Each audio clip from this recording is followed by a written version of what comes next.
Hello, what's up YouTube? It's LI495 today, and I felt like talking about radio today, and particularly radio in Los Angeles.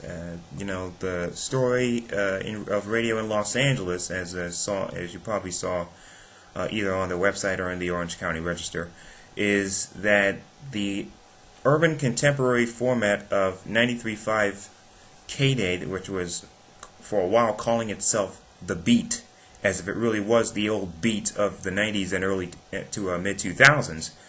It was calling itself that, but now it's decided to do what I believe what is the smart thing and go back to the old school hip hop format.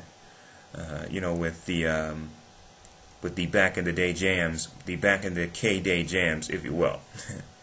But we sort of saw this coming with KDAY. It sounded like that they were definitely going to shift their focus and become more LA centric again, instead of piping in a bunch of syndicated programming. The first sign was when they dumped Monique, and when her show was actually kicked off the air every place. Then gone goes Steve Harvey, who is now on a 102.3 KJLH. Then out goes Michael Baisden, who relocated his show to KDAY shortly after V100 flipped formats and became 100.3 The Sound, a rock-based alternative station. Then the Keith Sweat Hotel was also dumped by Magic Broadcasting off 93.5 The Beat at KDAY. So, bye-bye Monique, bye-bye Steve Harvey, bye-bye Michael Baisden, bye-bye Keith Sweat, hello, back in the day, jams of 93.5 KDAY. I think that this is definitely a smart move on the part of KDAY, not only because it's that particular station, it's that particular signal, and it's that particular, maybe I shouldn't say signal, but rather frequency, because the signal is only 4,200 watts out of Redondo Beach. They have problems as far as that is concerned. They need to get those remedied. But it's LA. It's diverse. It's definitely a hip hop city and also a classic hip hop city. So I think that this could be a good move on the part of Magic Broadcasting, basically bringing KDAY back to its roots. If anybody knows,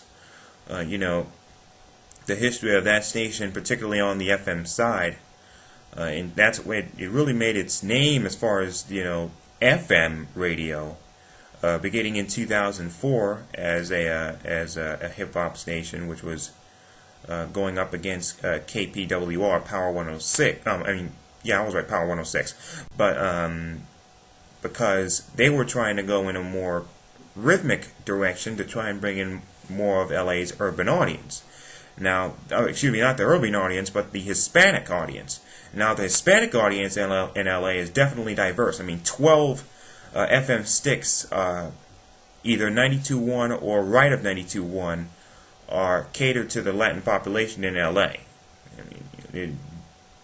Don't anybody complain that Latinos are underserved on Los Angeles radio. But Power 106 was going in a more rhythmic direction at the time. Now they also have competition from Latino 96.3. And as far as KDAY is concerned, maybe they'll be able to pull numbers off of either Kiss FM or Power 106. But we'll see what happens with KDAY as it goes on with a format that I believe it will definitely work in a city like Los Angeles. I also like the format change for this reason. I think that hopefully, I'm actually hoping that this will happen, that we will start to see an abundance more across the country of more and more stations going classic hip-hop, particularly in hip-hop savvy cities like New York and Chicago and Detroit and Atlanta and Houston and other places. I would definitely like to see those start to emerge, and as well as I would like to see stations that if they don't go fully classic hip hop, that they play a good blend of the old and the new. I think that could be a good thing for radio companies in general. So I am definitely all in favor of KDAY going classic hip hop. If you live in LA, or if you're a classic hip hop aficionado, what do you think? Comment, rate, reply. What do you think?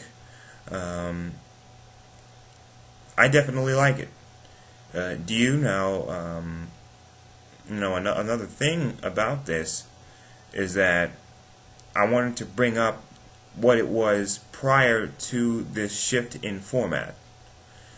It actually had the cojones to market itself 93.5 as both the Beat and KDAY. What did it lead to? Mass syndication. The format, the station, was sounding and looking more and more like a train wreck. I mean, you don't try and merge two legendary brands together and think it's going to work when you're putting them on one particular station. It can't work. Either you're one or the other. And I think most people will definitely say that the station was not exactly what the Beat was back in the 90s and the early to mid 2000s. I mean, they tried so hard to convince Angelenos that this was a resurrection, that like this was the new this was the new Beat, that they even brought back the No Color Lines slogan representing the diversity of the LA, of the LA region and the diversity of LA hip hop and its culture in that city. So I think that as much as they tried to convince people that it was, sort of reminiscent of the old 92.3 and 100.3 The Beat, I'm not so sure if it registered, particularly later, with all the syndicated formatting being piped out of New York and other places. So that's what I think about, or at least a little of what I think about 93.5 KDAY going old school hip hop once again. Now I have not listened to KDAY yet. I plan to listen online to the station and see what I think of it for myself in more detail. But from the little bits and pieces that I've read on the internet, they've been running sweepers talking about they want to drop the old Beat and bring back the 93.5 KDAY. They've also been saying that they apologize to LA for all of the mass syndication and that it really was not representative of what LA was all about as far as hip hop radio in that city was concerned. So I definitely plan to listen more online and observe with my own eyes and with my own ears as far as what I think of the station, and because my knee-jerk reaction is that it definitely will work in LA, and if they mix in some Hispanic hip hop as well as with everything else that it looks like they're going to put on the station, it'll definitely be a winner in LA. But I wonder if what their final product would be. Also, another reason to put Hispanics would be if they feel like going up against Power 106. So because they have the Hispanic hip hop audience, I believe, in Los Angeles on lock, particularly with their morning show. So that's a little bit of what I think about KDAY. Going back to its old school hip hop format. What do you think again? Comment, rate, react. Until next time, this is LI495. Peace out.